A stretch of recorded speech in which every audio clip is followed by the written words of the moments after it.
All right, finally, I got the chance to meet Mike from Ultimate Sports Association, and thank you for the invitation to invite me to your amazing facility called the Ultimate Field House. Absolutely. And one of the things that I am very thrilled to find out is people like you who has a bigger mission and purpose in life, which is changing others' life, impacting other people's life. And I got to know your organization a little bit, and today I'm excited to find out, who is Ultimate Sport Association and what do you do exactly. So, Mike, why don't we start off by you telling our audience a little bit about who is Ultimate Sport Association and how did you find this organization? Absolutely. Well, so the Ultimate Sports Association is a nonprofit entity. We were founded by 3 existing youth basketball businesses. One is Excel in Basketball, which is a youth basketball camp that's been running for 40 years, since 1981 actually, in both California and New Jersey. And that was founded by Frank Alacco Sr.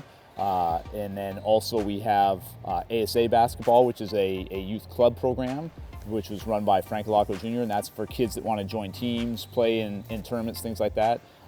Learn the game, from the first time all the way through advanced high school players. And then also Flight Elite, which is an organization run by Chris Werlow and Phil Doherty, and they also run club programs. So all of them have been running youth basketball businesses anywhere from 10 to 40 years, and they were renting city facilities and traveling long distances to play at different places, and their programs were really capped by what they could do based on the facilities they could get access to. And they just wanted to be able to do more for the community, so they all kind of worked together to find a place where they could, have more court time and advance their programming. For them, none of this was ever about basketball. None of their businesses have ever thrived because they were just about teachers and X's and O's. They were about really, using basketball as a vehicle, and that's our mission, is that, we use basketball as a vehicle to prepare kids for success in the game of life. And there's so many life lessons that can be learned through basketball, and that's what we focus on here. Well, that's pretty amazing what you just said, because basketball is simply a tool to inspire youth, right? Now you have a world-class facility, and I have to tell you, when I walk in here, I'm so impressed by it. What kind of audience, what kind of kids are you attracting to your program and to this facility? Is it just anybody? Are there certain requirements? And can you tell us a little bit about that? Yeah, I mean, we all walks of life. Okay. We pride ourselves on helping kids fall in love with the game of basketball, and falling in love with the process. So it doesn't matter if you've got 20 years of experience or you've never touched a basketball before in your life. We've got our Little Ballers program that's for kids that are ages 3 to 5. They're playing on tiny little hoops, and we're just trying to get them active and get them acclimated into basketball and working within a team, that sort of thing. So we welcome anyone into the facility, and that's part of why we're here, is to give opportunities to everybody. Okay, so while we're on the subject of basketball, which I'm not a basketball player, but my son, I have a 9-year-old son, Kingsley, and he's starting to play a little bit basketball, more of a hobby, right? Okay. So what would you say is the top 3 things, or maybe traits, to make certain people become a great basketball player? Because I always want to learn from different organizations, different people's philosophy, because I'm an entrepreneur myself. So from your perspective, you're the CEO, running this amazing organization, what would you say are the top 3 traits that make somebody to have a chance to become a great basketball player one day? Well, I'd say hard work. You can't do anything unless you're willing to put the time in, right? So that's number 1. Desire is you've got to not just want, you have to need to be great at something, right? So if you want to be great at basketball, you've got to have that burning desire to put time and effort into it, and that comes back into working hard. And then lastly, I'd say love. I mean, I think you have to develop a love for what you're doing, because that feeds into those other 2. You're not going to have the desire or the work ethic if you don't love what you're doing. And that's true, I'm sure. You're a successful business person because you found a way to find and do something that you love. And I think we all know that when you're passionate about what you're doing, things work out. Yeah, I always teach my sales guy, the first thing is nobody can teach you desire. You have to figure out the why. And if you know the why, eventually you can figure out how to do something. And if you lack of that desire, it doesn't matter what game you play, you're not going to get to the highest level. And I love what you said, hard work, because nothing can replace work ethic. Nothing. Anybody that you can see can get to the highest level, whether it's basketball, softball, baseball, football, or maybe entrepreneur or somebody who's successful in a career, is because they work extremely, extremely hard. So totally love what you said. Now, tell us about the Ultimate Fieldhouse and how this facility plays into the success of your program. Yeah, so the field house is the building that we're sitting in. It's 40,000 square feet of basketball courts, essentially. And it's really a state-of-the-art facility. It resides here in Walnut Creek, a really nice area. And we've tried to keep it as, just the top-notch offering in the area. We've got a Shoot 360 franchise in here, which you probably saw on your way in, which offers, some really high-end basketball training technology that analyzes your shot and your shot arc and a bunch of different things, and gives players access to technology so that they can evaluate their own game as they go. And it really, more than anything, also I think makes it, we call it exercise by disguise, where it's got a bunch of games built into it so kids can have fun while they're learning the game, which is really important, because again, if you don't love it, if you're not having fun, you're not going to do it for very long. So, and in terms of how we can use the facility to help, is, again, I think it's a safe and secure facility. It's clean, it's well kept up, the floors are sticky, and a lot of facilities you don't see that, they get built and then they get left. So we've really tried hard to keep it up and keep it as a nice place to be, where parents feel safe bringing their kids and dropping their kids off and know that they're going to have a good experience when they're here. And in terms of how it helps our programs, is, again, it just provides that safe, secure environment and space. More than anything, space is at a premium, especially indoor basketball space. It's hard to find, and that's how this place came about. Is our owners were running programs and they couldn't find enough space to grow their teams or grow their camps and let more kids in. So, we host CYO basketball, Walnut Creek Youth Athletic Association basketball. Leagues from all over, tournaments from all over come and use this facility because facility space is so impacted. So that's just a big piece as a nonprofit of what we're able to do, is just at least have space available for all these different organizations so that all their organizations can serve more kids. We have, I think, about 300,000 people a year come through this facility. So you start to talk about the reach and touch. Wow, 300,000. Yeah, yep. Well, to run a successful organization, nonprofit or whatever, no one can do it alone, right? So how has the community helped keep you guys running, especially with the challenges brought about by the pandemic? Yeah, absolutely. We wouldn't be here, especially as a nonprofit, without the generous support of the community and our sponsors and our donors. And, the community, it might just be parents putting their kids in our programs. That's a big piece of it, and entrusting their kids to us and for us to develop their kids.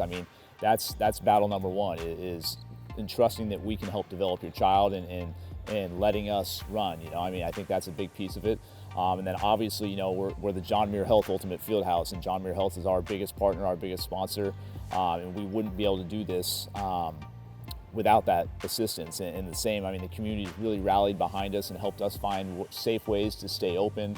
The city's been great in helping us work with the county on, through COVID and navigate the regulations and all those sorts of things. So we're really fortunate that the community's bought into this. I think they see the effect it has on the community and the great effect it's having on their kids, their grandkids, and they want to see it going. And we're really fortunate to have their support and the support of generous individuals like yourself.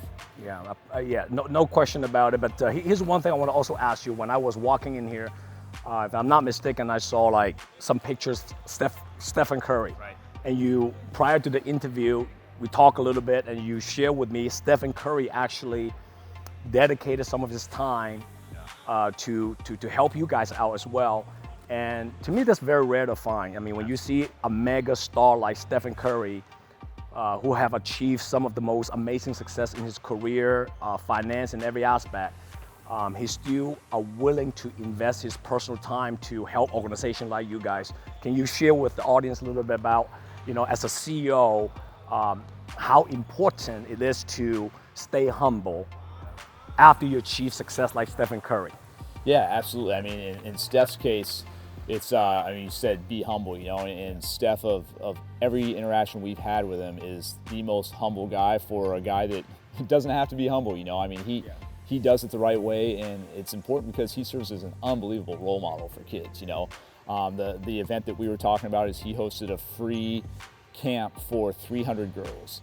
And for him, it was important. He's got 2 young daughters, and I think he wanted to, show that girls can play the game of basketball and empower them and provide them with the opportunity. And that's the type of things that he does. And again, it's staying humble. It would have been easy for him to probably take a few days off, which I'm sure he doesn't get many of, but he used that as an opportunity to give back. And I think for all of us is we come through, and you're doing a lot of great things, and I think for us, that's what it's about. It's about giving back and staying humble and realizing that we got to help each other, right? We've got to find a way to use resources to provide opportunities for those that maybe wouldn't have that otherwise. So we talk about, one of the most negative thing for kids or for adults is the word distraction, right? Oh, you've been distracted. But the way I look at it, Mike, is distraction might not be a bad thing if you know how to create positive distraction.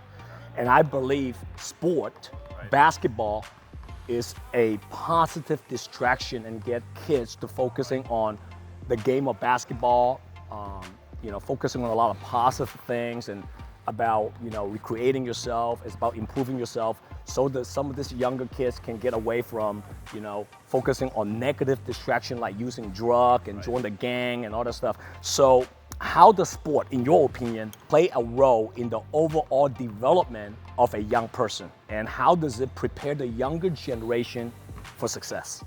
Yeah, I think, what you said, it's a necessary distraction, and oftentimes in sports, you're going and having fun, and you don't understand what you're taking from it, what you're learning from it at the time.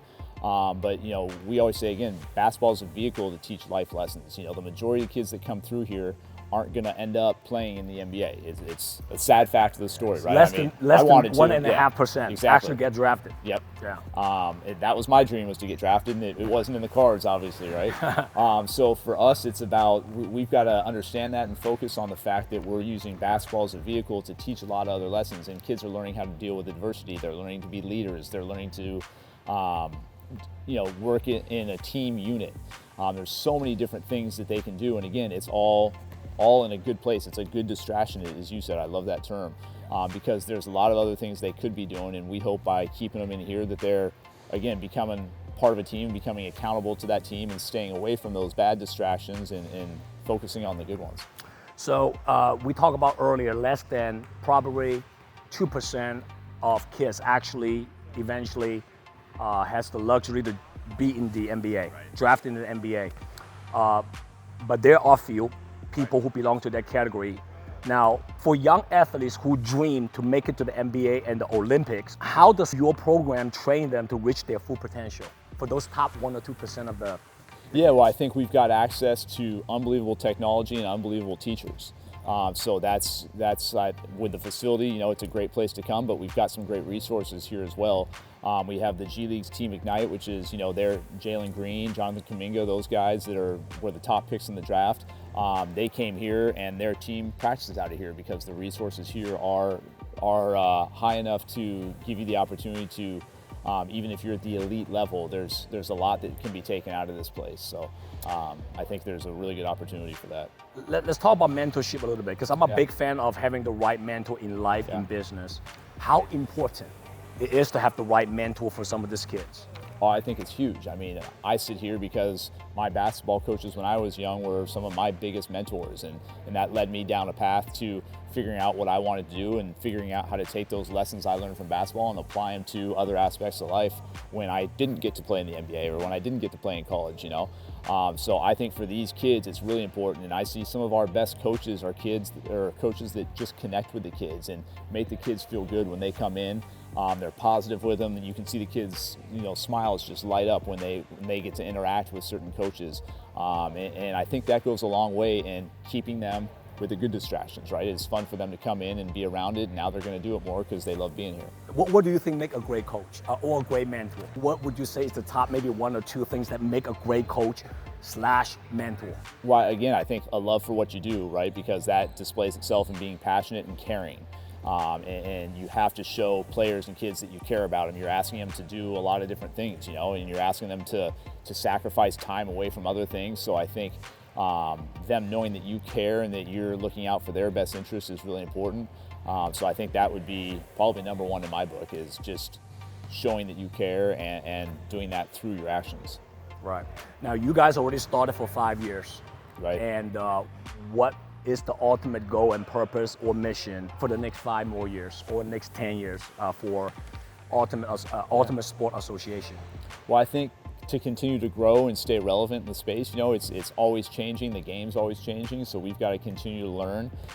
You and I talked before of you feel like if you're done learning, you're in trouble, right? So we think the same thing, you know, here. So I think that's a big piece of it, is just continuing to grow and find a way to develop more resources so that we can help even more people. All right. Well, thank you so much, Mike, for your time, and I enjoyed the talk with you today. And you know, today I have a little something for your organization from Just Wish Foundation. And if there's anything my organization or I can personally to help you guys to continue to expand and grow, please let me know. And thank you so much of what you guys are doing for the youth, because you know, youth is our future. Is what makes this amazing world. So I appreciate you so much, and thank you so much. Thank you, and All thank right. you for helping to make a difference. Of course. Appreciate it. Thank you.